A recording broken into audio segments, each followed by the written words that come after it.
O espelho dos desejos. Capítulo 1. O grande achado. A vida de Eduardo Silva havia se tornado um campo de ruínas. Desempregado há meses, recém-divorciado, agora residia num quartinho abafado nos fundos da casa de um dos seus irmãos. Suas roupas estavam sempre amassadas e a barba sempre por fazer. E os olhos, aqueles que um dia brilharam de esperança, agora eram olhos fundos pela insônia e pela fome. Eduardo vagava pelas ruas da cidade com um saco plástico às costas, garimpando entre os lixos urbanos qualquer coisa que pudesse ter algum valor. Juntava papelão, latas, garrafas, entre outras coisas. Naquele momento, nada mais parecia ter cor ou propósito em sua vida. Um certo dia, numa tarde sufocante de verão, decidiu cortar caminho por um terreno baldio escondido entre dois edifícios abandonados. O lugar parecia esquecido pelo tempo. O mato crescia alto e denso. Foi ali, sob a sombra magra de uma árvore seca e retorcida, que algo brilhou. Um reflexo dourado chamou sua atenção. Entre galhos e entulho, jazia um pequeno espelho com moldura ornamentada e bem trabalhada. Havia algo anacrônico naquela peça, como se pertencesse a outro tempo, a uma outra realidade. Havia um magnetismo silencioso. Então se aproximou, pegou o objeto e limpou o vidro. O espelho estava inteiro, parecia novo, sem uma única avaria. Ele então encarou o próprio reflexo. Estava suado, cansado, derrotado. Mas havia algo estranho. Como se o espelho enxergasse mais fundo do que deveria. Quem seria capaz de jogar isso fora? Deve valer uma boa grana, pensou, já imaginando trocar por comida, ou quem sabe, por uma garrafa de cachaça. Sem pensar muito, olhou o próprio reflexo e então, num gesto quase inconsciente, disse em voz baixa: "Estou cansado e com fome, vou para casa. Queria tanto comer um hambúrguer, igualzinho àquele que vi um garoto comer agora há pouco." Sabia que não tinha nem um centavo no bolso, mas a vontade era tanta que doía ainda mais o seu estômago. Guardou o espelho com cuidado no saco plástico que carregava e seguiu em silêncio pelas ruas pobres da periferia, sentindo a estranha sensação de estar sendo observado, como se algo tivesse sido ativado. Ao chegar à casa do irmão, deixou o espelho sobre a velha cômoda e foi direto à cozinha em busca de algo para comer. E lá, sobre a mesa de madeira rústica, levemente marcada pelo tempo, repousa um hambúrguer que parece ter saído direto de um sonho gastronômico. Uma completa alquimia. Ficou imóvel por alguns segundos, encarando aquele alimento como quem encara um milagre. A primeira ideia foi simples. Carlos deve ter deixado aí para mim. Até que o meu irmão é gente boa, né? Disse em voz baixa. Se aproxima da mesa como quem acabou de atravessar um deserto. Os olhos, famintos, cravam no hambúrguer com uma intensidade quase animal. Ele agarra o lanche com as duas mãos, como garras famintas, e o devora por inteiro. Naquela noite, caiu no sono mais rápido do que o habitual. Mas o descanso foi inquieto. Em sonho, ele estava novamente no terreno baldio. Mas o céu era escuro, a árvore seca agora parecia pulsar. O espelho flutuava no ar, e de dentro dele saiu uma voz grave e poderosa, como vinda de um poço profundo. "Posso lhe dar o que desejar", disse o espelho, com um timbre grave e sedutor. "Mas tudo tem o seu preço." "O quê?" Eduardo perguntou confuso. "O que você quer em troca?" Mas antes que pudesse ouvir a resposta, o galo do vizinho cantou, rasgando o sonho com o som agudo do amanhecer. Eduardo acordou suado, com o coração acelerado e os olhos cravados no espelho, agora imóvel sobre a cômoda. O céu começava a clarear pela janela.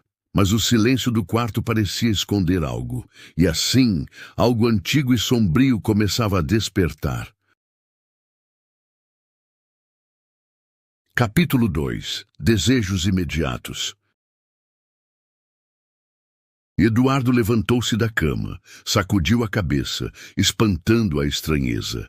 Ainda assim, a dúvida queimava silenciosa. Com o coração palpitando, foi até o objeto misterioso. Estava ali, sobre aquele móvel de madeira maciça.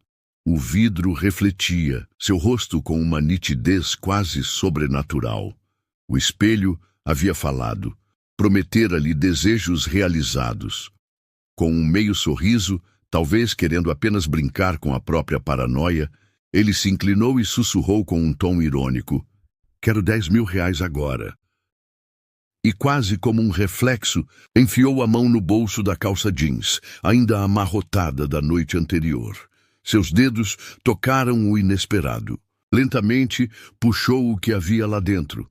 Um maço compacto de várias notas, perfeitamente dobradas, limpas, novas, exatos.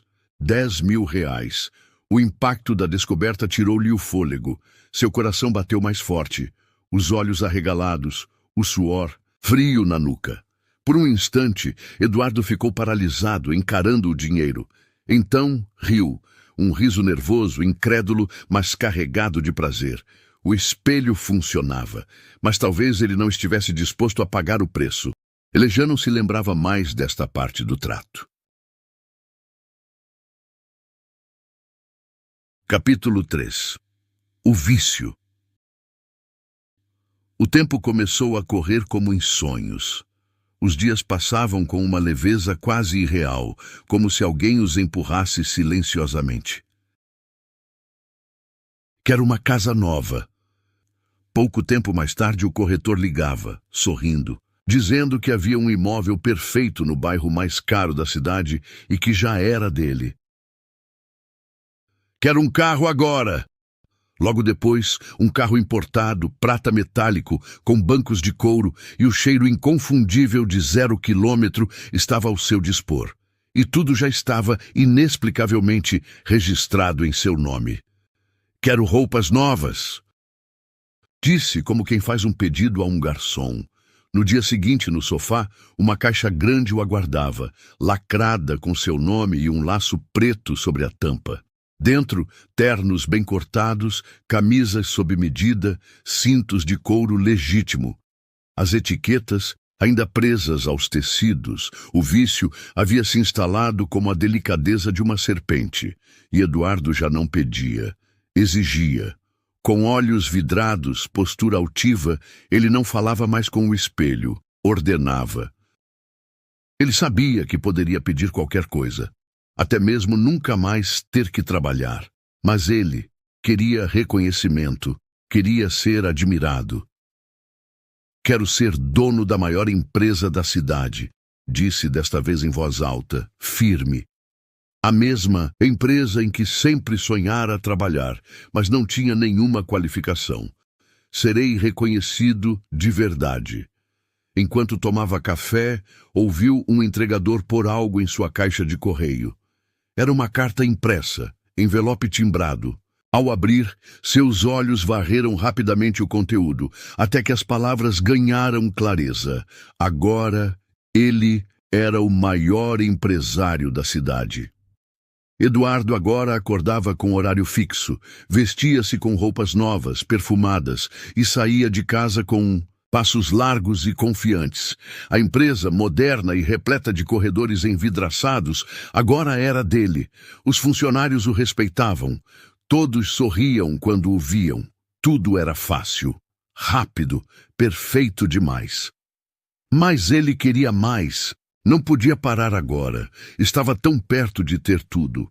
Por sua mente passou a ideia de ter várias mulheres, mas ainda era apaixonado por sua ex-companheira que o deixara, devido ao seu problema com o álcool. Mas com o espelho gênio, agora ele estava curado. Então não pensou muito para dizer: "Quero minha família de volta", disse com a voz trêmula pela primeira vez devido a tamanha ansiedade. Na manhã seguinte, o celular tocou. O número, familiar, congelou seu sangue. Era ela. A voz da mulher que um dia o amara e agora dizia: "Duda, podemos conversar?" Eduardo caiu de joelhos, o celular escorregando pelas mãos, coração a mil. A sua família voltaria, a mulher, os 3 filhos, o lar. Mas algo que morava naquele vidro escurecido agora o observava mais de perto. Capítulo 4.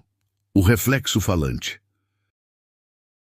Certa noite, uma tempestade desabou sobre a cidade. Trovões, relâmpagos, uma ventania que sacudia as janelas.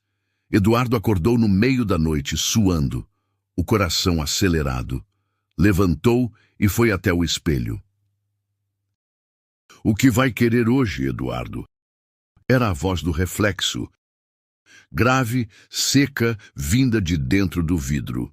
Ele recuou assustado, olhou para a cama. Sua esposa dormia tranquilamente. Somente ele era capaz de ouvir aquela voz. "O que você quer em troca?" perguntou firme, mas o espelho respondeu apenas com um som musical, como um alto-falante distante. Era uma marcha fúnebre, solene, sombria. Eduardo gelou. Aquilo não fazia sentido. Capítulo 5. Consequências. Eduardo ainda não conseguia compreender, até que eventos estranhos começaram a acontecer. Na semana seguinte, após pedir um novo aumento, Gilmar, um empregado do setor financeiro, foi encontrado morto. Ataque cardíaco, tinha apenas 32 anos. Dias depois, Larissa, a gerente de RH, sofreu um acidente de carro fatal na principal rodovia da cidade. No fim da mesma semana, Renato, o faxineiro noturno, foi vítima fatal de picada de cobra. Outros funcionários pouco conhecidos também morreram de causas estranhas e misteriosas. As cadeiras vazias no escritório multiplicavam-se. Eduardo começou a perceber o padrão. A cada desejo atendido, uma morte. O preço a ser pago não era em dinheiro, mas em vidas. A alma dos seus empregados e os seus rostos começaram a assombrá-lo. Sonhava com eles. Olhares vazios, sussurros, gritos abafados. Eduardo cogitou tirar férias. Foi aí que Márcia, a coordenadora de comunicação, com quem dividia cafés e risadas, morreu em um acidente aéreo a caminho de uma reunião importante. A empresa mergulhou fundo em luto. O caos se instalou. Eduardo chorou sozinho. Ele sabia. Não podia mais continuar com aquilo. Sua saúde mental começou a se deteriorar. Pesadelos se tornaram rotina. Via versões distorcidas de si mesmo. Rostos surgiam nos espelhos da casa. Não os seus, mas os daqueles que haviam partido. Todos o encaravam com olhos vazios. Capítulo 6. A origem. Nos dias que seguiram, Eduardo, guiado por uma inquietação inexplicável, retirou o espelho da parede e começou a analisá-lo com atenção obsessiva. Tocou cada entalhe dourado da moldura, procurou por rachaduras, por marcas. Foi então que a viu, uma pequena inscrição quase imperceptível, gravada na parte de trás da moldura, entre desgastes e pontos de ferrugem. As letras estavam em romeno antigo, mas entre elas se destacava uma assinatura: Nicolai Dragomir, 1613. A caligrafia era elegante, como uma marca de orgulho. Eduardo sentiu um arrepio percorrer-lhe a espinha. Levou o espelho para a cozinha, limpou a poeira do verso com cuidado, tirou uma foto da inscrição e começou a pesquisar. As primeiras buscas não revelaram nada. Mas, em fóruns obscuros e páginas esquecidas da internet, Eduardo encontrou fragmentos, referências dispersas a um artesão romeno do século XVII, excomungado pela Igreja Ortodoxa por profanar objetos sagrados. Havia rumores de que Dragomir havia fundido vidro de janelas de uma capela incendiada com molduras retiradas de cruzes roubadas de cemitérios e igrejas destruídas. O homem, segundo alguns relatos, teria enlouquecido, afirmando que criara Um espelho capaz de mostrar o rosto de Deus. Mas o que viu refletido, segundo suas últimas palavras registradas por um monge, não era divino. Era fome, eram trevas, era um abismo que me olha de volta. Depois disso, desapareceu. Alguns diziam que fora engolido pelo próprio espelho. Capítulo final. Eduardo encerrou as pesquisas com as mãos trêmulas. Viu também que, para destruí-lo, seria necessário levar o objeto ao mesmo lugar em que fora encontrado e estilhaçar o vidro por completo. O espelho não realizava desejos, ele concedia pactos, mas a moeda de troca eram almas. "Chega!" gritou. Decidido, apanhou o espelho e pegou uma marreta e saiu dirigindo em alta velocidade pelas ruas escuras da cidade para aquele terreno baldio que desejou jamais ter posto os pés. O espelho agora parecia maior e brilhava com uma intensidade quase sobrenatural. "Só mais um desejo, Eduardo", sussurrou o reflexo com uma voz zombeteira. "O que é você?" Eduardo perguntou. "Sou o que você quis ser e tudo o que você tem." "Você pagou o preço", disse aquela voz grave e assustadora. E num acesso de fúria, Eduardo ergueu a marreta e, descarregando a raiva, rachou a moldura e estilhaçou o vidro. Um grito horrendo ecoou pelo terreno, como se o mundo estivesse sendo rasgado por dentro. Depois, um silêncio absoluto. Desde aquele dia, nenhum infortúnio atingiu a empresa. Os funcionários voltaram a sorrir. A paz, antes frágil, parecia ter retornado. Todas as atividades voltaram ao normal. O luto havia cessado. Mas o Eduardo desapareceu, se trancou em casa, nunca falou sobre o espelho, nenhuma palavra. Era seu único segredo. Para a sociedade, ele contava uma história diferente. Disse ter ganhado na loteria. Justificou assim sua ascensão meteórica, suas compras, sua nova casa e tudo que possuía. Mas sua vida nunca mais foi a mesma. Mesmo com a família ao seu lado, com dinheiro, conforto e liberdade, ele era atormentado pelas mortes. Carregava uma culpa insuportável. Às vezes, trancava-se no quarto e chorava. Outras vezes, escrevia nomes por onde andava, os nomes dos que haviam perdido a vida por causa dos seus desejos. Proibiu o uso de espelhos em sua casa. Quando saía, andava sempre com os olhos baixos, longe de vitrines, de espelhos ou qualquer superfície refletiva, repetindo sempre a mesma frase: "O que a gente deseja pode custar a alma de alguém." 3 anos depois, um espelho de moldura dourada foi encontrado à beira de um rio. Foi parar num antiquário de uma cidade vizinha. Uma mulher cansada, de olhos tristes, passou pela vitrine. Viu-se refletida nele, sem saber o porquê, entrou e comprou o objeto.